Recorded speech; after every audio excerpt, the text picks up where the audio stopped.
Hello everyone, welcome back to my YouTube channel. ಯಾರೆಲ್ಲ ನನ್ನ ವಿಡಿಯೋನ ಫಸ್ಟ್ ಟೈಮ್ ನೋಡ್ತಾ ಇದ್ದೀರಾ, ಪ್ಲೀಸ್ ಮೊದಲು ಸಬ್ಸ್ಕ್ರೈಬ್ ಆಗಿ ವಿಡಿಯೋನ ಕೊನೆವರೆಗೂ ನೋಡಿ. ಇಷ್ಟ ಆದರೆ ಲೈಕ್ ಮಾಡಿ, ಶೇರ್ ಮಾಡಿ, ಕಮೆಂಟ್ ಮಾಡಿ.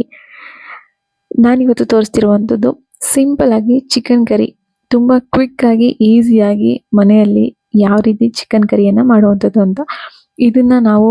ಈ ಕರಿಯನ್ನು ನಾವು ಬಿಸಿ ಬಿಸಿ ರೈಸ್ ಜೊತೆ ತಿನ್ಬೋದು, ದೋಸೆ ಜೊತೆ ತಿನ್ಬೋದು, ಚಪಾತಿ ಜೊತೆ ಅಂತೂ ಬೆಸ್ಟ್ ಕಾಂಬಿನೇಷನ್. ನೀವು ಇನ್ನೂ ಸ್ವಲ್ಪ ತೆಳುಗೆ ಮಾಡಿ ಮುದ್ದೆ ಜೊತೆ ಕೂಡ ತಿನ್ಬೋದು, ಅಷ್ಟು ಚೆನ್ನಾಗಿರುತ್ತೆ. ಎಲ್ಲದ್ರ ಜೊತೆಗೂ ಈ ಒಂದು ಚಿಕನ್ ಕರಿ. ಇದಕ್ಕೆ ನಾನಿಲ್ಲಿ ಒಲೆ ಮೇಲೆ ಒಂದು ಪಾತ್ರೆ ಇಟ್ಟು ಅದಕ್ಕೆ ಸ್ವಲ್ಪ ಆಯಿಲ್ ಹಾಕಿ, ಆಯಿಲ್ ಬಿಸಿ ಆದಮೇಲೆ ಈರುಳ್ಳಿ ಹಾಕಿ ಅದಕ್ಕೆ ಚಿಕನ್ ಹಾಕ್ಕೊಂಡು ಫ್ರೈ ಮಾಡ್ಕೊತಿದ್ದೀನಿ. ಇವಾಗ ಅದಕ್ಕೆ ಅರಿಶಿನದ ಪುಡಿನ ಆ್ಯಡ್ ಮಾಡ್ಕೊಂಡಿದ್ದೀನಿ. ಅರಿಶಿನ ಪುಡಿ ಆ್ಯಡ್ ಮಾಡಿಕೊಂಡು ನೀಟಾಗಿ ಚಿಕನ್ಗೆಲ್ಲ ಸ್ಪ್ರೆಡ್ ಆಗಬೇಕು. ಆ ರೀತಿ ಇದನ್ನು ಫ್ರೈ ಮಾಡ್ಕೋಬೇಕು. ಚಿಕನಲ್ಲಿ ಏನು ನೀರಿದೆ ಅದೆಲ್ಲ ಕೂಡ ಹೋಗಬೇಕು, ಅಲ್ಲಿವರೆಗೂ ನಾವು ಚಿಕನ್ನ ನೀಟಾಗಿ ಫ್ರೈ ಮಾಡ್ಕೋಬೇಕು. ಹಾಗೆ ಈ ಅರಿಶಿನ ಹಾಕಿದ ನಂತರ ಉಪ್ಪನ್ನು ಹಾಕಬೇಕು. ರುಚಿಗೆ ಎಷ್ಟು ಬೇಕೋ ಅಷ್ಟು ನೀವು ಉಪ್ಪನ್ನು ಆ್ಯಡ್ ಮಾಡ್ಕೋಬೇಕು. ಉಪ್ಪನ್ನು ಆ್ಯಡ್ ಮಾಡಿಕೊಂಡು ನೀಟಾಗಿ ಮಿಕ್ಸ್ ಮಾಡಬೇಕು. ಎಲ್ಲಿವರೆಗೂ ಫ್ರೈ ಮಾಡಬೇಕಂತಂದರೆ ಚಿಕನಲ್ಲಿರೋ ಹಸಿ ವಾಸನೆ ಎಲ್ಲ ಹೋಗಬೇಕು. ಇದು ಬೇಕಾಗಿರುವಂಥ ಒಂದು red masala, red colour chicken curry ಇದು. ನೋಡ್ಕೊಳ್ಳಿ, ಇದಕ್ಕೆ ಏನೇನು ಮಸಾಲ ಯೂಸ್ ಮಾಡ್ತೀವಿ ಅಂತಂದರೆ ಶುಂಠಿ, ಬೆಳ್ಳುಳ್ಳಿ, ಚಕ್ಕೆ, ಲವಂಗ, ಈರುಳ್ಳಿ, ಒಣಮೆಣಸಿನ್ಕಾಯಿ, ಸ್ವಲ್ಪ ಸೋಂಪು ಕಾಳು, ಸ್ವಲ್ಪ ಧನಿಯಾ ಪೌಡರು, ಹಾಗೆ ಅದ್ರ ಜೊತೆ ಸ್ವಲ್ಪ ಹುಣಸೆಹಣ್ಣು.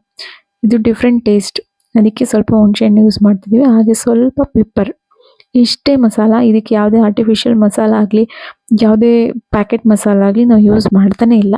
ಸೊ ಇಷ್ಟೇ ಮಸಾಲ, ಸ್ವಲ್ಪ ತೆಂಗಿನಕಾಯಿ ತುರಿ, ಇಷ್ಟನ್ನು ನೀಟಾಗಿ ತೆಂಗಿನಕಾಯಿ ತುರಿ ನಾವು ಸ್ವಲ್ಪನೇ ತೊಗೊಂಡಿರೋದು, ಇಷ್ಟನ್ನು ನೀಟಾಗಿ ಗ್ರೈಂಡ್ ಮಾಡ್ಕೋಬೇಕು. ಅಷ್ಟರಲ್ಲಿ ನೋಡಿ ಚಿಕನ್ ಯಾವ ರೀತಿ ಫ್ರೈ ಆಗ್ತಾ ಇದೆ ಅಂತ. ಈ ರೀತಿ ನೀಟಾಗಿ ಚಿಕನ್ನ ಫ್ರೈ ಮಾಡಿಕೊಂಡು ರುಬ್ಬಿರೋ ಮಸಾಲ ಒಳ್ಳೆ ಕಲರ್ ಬಂದಿದೆ. ನಾವಿಲ್ಲಿ ಬ್ಯಾಡಗಿ ಮೆಣಸಿನ್ಕಾಯಿ ಯೂಸ್ ಮಾಡಿರೋದ್ರಿಂದ ಈ ಥರ ಒಂದು ಕಲರ್ ಬರುತ್ತೆ. ನೋಡೋಕ್ಕೂ ಚೆನ್ನಾಗಿರುತ್ತೆ, ತಿನ್ನೋಕ್ಕೂ ಸಖತ್ ಟೇಸ್ಟಿಯಾಗಿರುತ್ತೆ. ಈಗ ನಾರ್ಮಲ್ ಗ್ರೀನ್ ಕಲರ್ ಅಥವಾ ನಾರ್ಮಲ್ ಫ್ರೈ ನಾವು ಮಾಡ್ತಾನೆ ಇರ್ತೀವಿ, ಅದಕ್ಕಿಂತ ಇದು ಡಿಫ್ರೆಂಟ್ ಆಗಿರುತ್ತೆ. ನೀವು ಅಬ್ಸರ್ವ್ ಮಾಡಿರ್ಬೋದು, ನಾನಿಲ್ಲಿ ಯಾವುದೇ ರೀತಿ ಟೊಮೊಟೊ ಆಗಲಿ ಏನು ಯೂಸ್ ಮಾಡಿಲ್ಲ. ನೋಡಿ, ಇವಾಗ ಮಸಾಲೆನ ಹಾಕಿ ನೀಟಾಗಿ ಮಿಕ್ಸ್ ಮಾಡ್ಕೋಬೇಕು. ನಿಮ್ಗೆ ಯಾವ ಕನ್ಸಿಸ್ಟೆನ್ಸಿಗೆ ಬೇಕು ಆ ರೀತಿ ನೀವು ಇದನ್ನ ನೋಡಿಕೊಂಡು ನೀರನ್ನು ಆ್ಯಡ್ ಮಾಡಬೇಕು. ನಾವಿಲ್ಲಿ ಸ್ವಲ್ಪ ಲೈಟಾಗಿ ಗ್ರೇವಿ ಥರನೇ ಮಾಡ್ಕೊಂಡಿದ್ದೀವಿ. ತುಂಬ ಸಾಂಬಾರು ಥರನೂ ತೆಳುವು ಮಾಡ್ಕೊಂಡಿಲ್ಲ ಅಥವಾ ತಿಕ್ಕಾಗಿ ಡ್ರೈ ಆಗು ಮಾಡ್ಕೊಂಡಿಲ್ಲ. ನಾರ್ಮಲಾಗಿ ಚಪಾತಿ, ದೋಸೆ ಹಾಗೆ ರೈಸ್ ಜೊತೆ ಕೂಡ ತಿನ್ಬೋದು. ಆ ರೀತಿ ಇಲ್ಲಿ ನೀವು ನೋಡಿಕೊಂಡು ನಿಮ್ಗೆ ಯಾವ ರೀತಿ ಬೇಕೋ ಆ ರೀತಿ ನೀರನ್ನು ಆ್ಯಡ್ ಮಾಡ್ಕೋಬೇಕು. ಸ್ವಲ್ಪ ತೆಳುಗೆ ಬೇಕು ಅಂದರೆ ಸ್ವಲ್ಪ ಜಾಸ್ತಿ ನೀರು ಹಾಕಬೇಕು, ಇಲ್ಲ ಅಂತಂದರೆ ಸ್ವಲ್ಪ ನೀರು ಹಾಕಿ ನೀಟಾಗಿ ಈ ಥರ ಮಿಕ್ಸ್ ಮಾಡಿ ಚಿಕನ್ನ ಬೇಯಿಸ್ಕೊಂಡ್ರೆ ನಿಮ್ಮ ಫೇವ್ರೆಟ್ ಈ ಒಂದು ಬಿಸಿ ಬಿಸಿ ಚಿಕನ್ ಕರಿ ರೆಡಿ ಆಗುತ್ತೆ. ನೀವು ಇದು ಒಂದ್ಸಲ ಟ್ರೈ ಮಾಡಿ, ನಿಮಗೆ ಗೊತ್ತಾಗುತ್ತೆ ಟೇಸ್ಟ್ ಯಾವ ರೀತಿ ಬರುತ್ತೆ ಅಂತ ಹೇಳಿ. ನಾವಿಲ್ಲಿ ಒಣಮೆಣಸಿನ್ಕಾಯಿ ಆಗಿರ್ಬೋದು, ಸ್ವಲ್ಪ ಹುಣಸೆಹಣ್ಣು ಆಗಿರ್ಬೋದು ಯೂಸ್ ಮಾಡೋದು ಟೇಸ್ಟ್ ಡಿಫ್ರೆಂಟ್ ಆಗಿರುತ್ತೆ. ನಾವು ನಾರ್ಮಲಾಗಿ ಯೂಶ್ವಲಾಗಿ ಏನು ತಿಂತೀವಿ ಅದಕ್ಕಿಂತ ತುಂಬಾ ಚೆನ್ನಾಗಿ ಬಂದಿರುತ್ತೆ. ಇದು ಎಲ್ಲಾದ್ರ ಜೊತೆಗೂ ಬೆಸ್ಟ್ ಕಾಂಬಿನೇಷನ್. ಒಂದ್ಸಲ ಈ ಸಂಡೇ ಟ್ರೈ ಮಾಡಿ ಹೇಗಿತ್ತು ಅಂತ ನನಗೂ ಕೂಡ ಕಮೆಂಟ್ ಮಾಡಿ. ಫೈನಲ್ ಆಗಿ ಹೇಗೆ ಬಂತು ಅಂತ ನಾನು ತೋರಿಸ್ತೀನಿ ನೋಡಿ.